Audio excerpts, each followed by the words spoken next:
P T I کے ساتھ مل کر؟ بسم اللہ الرحمن الرحیم.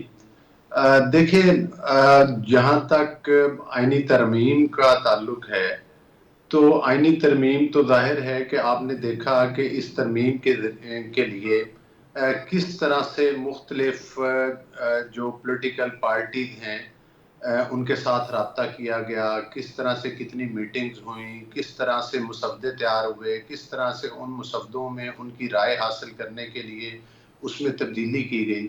میرا یہ بات کرنے کا مقصد یہ ہے کہ یہ ایک جمہوری طریقہ ہے، اور ظاہر ہے کہ یہ کسی طرح یہ کہنا کہ یہ کوئی اچانک ہو گئیں اور یہ کوئی چھپ کے ہوئیں، اس کا مطلب یہ ہے کہ تمام پولیٹیکل پارٹیز کو آن بورڈ لیا گیا، اور بالخصوص پی ٹی آئی نے مولانا صاحب کے ساتھ بھی اس بارے میں میٹنگز کی، اور خاص طور پر جو ایک کمیٹی بنی تھی پارلیمانی جس میں کہ تمام پولیٹیکل پارٹیز تھیں، وہاں پر بھی P T I in meeting میں بھی شامل ہوتی رہی.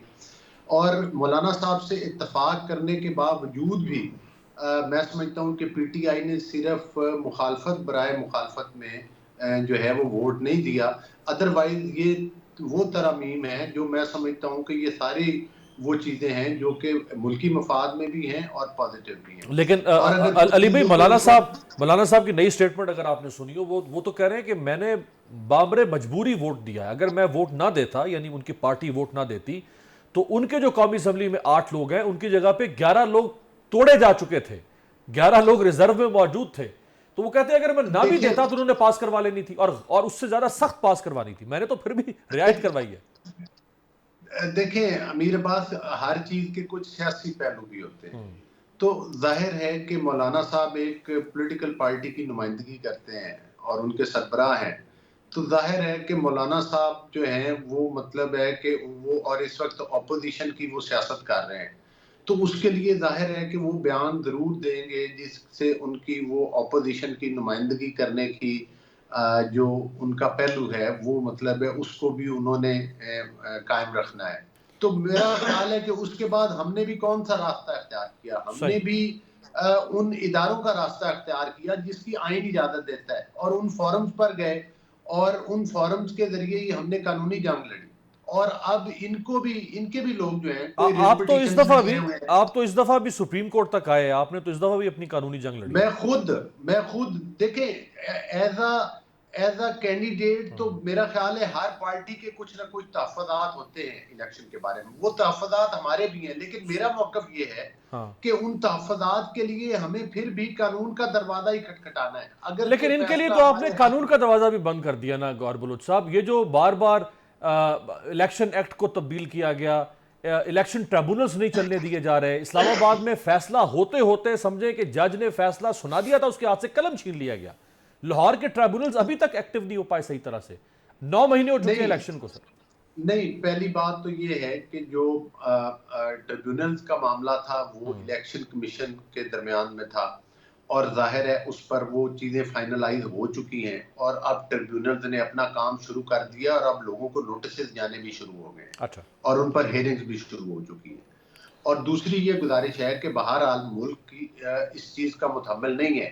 اب آپ جب دیکھ رہے ہیں کہ معاشی حالات بہتری کی طرف چل پڑے ہیں، مہنگائی کی شرح نیچے آئی ہے، اسٹاک ایکسچینج میں بہتری آئی ہے، تو ہمیں ملک میں وہ جس طرح سے لاک ڈاؤن، جس طرح سے کیپٹل پر حملے، جس طرح سے وہ پرانی 9 مئی والے پھر واقعات دہرانے کا ہمارا ملک متحمل نہیں ہو سکتا. اور اس چیز کا ادراک تمام لیکن وہ اس پہ علی بھائی پھر یہ اس مسئلہ یہ نا کہ یہ باتیں حکومت میں تو یاد آتی ہیں، اپوزیشن میں یاد نہیں آتی نا. جب ملک میں کووڈ کی وجہ سے روزانہ سینکڑوں لوگ مر رہے تھے، ہزاروں ہاسپٹلز میں جا رہے تھے، آپ نے اس وقت بھی لانگ مارچ کیا، ان کے خلاف نکلے، ملک میں دہائی دے رہے تھے لوگ کہ مت کریں پی ڈی ایم کے پلیٹ فارم پہ یہ سب کچھ، لیکن آپ نے کیا. ایک بریک آپ کی اجازت سے واپس آ کے قاضی فائزہ کے ساتھ جو کچھ اس وقت ایئرپورٹ سے لے کے لندن کی سڑکوں تک پر ہو رہا ہے، اس پر تحریک انصاف کے سیکرٹری اطلاعات کہتے ہیں شیخ وقاص کہ ہم بالکل اس کی تائید کرتے ہیں اور ہمیں اس پہ کوئی معذرت خوانا رویہ نہیں ہے. بریک کے بعد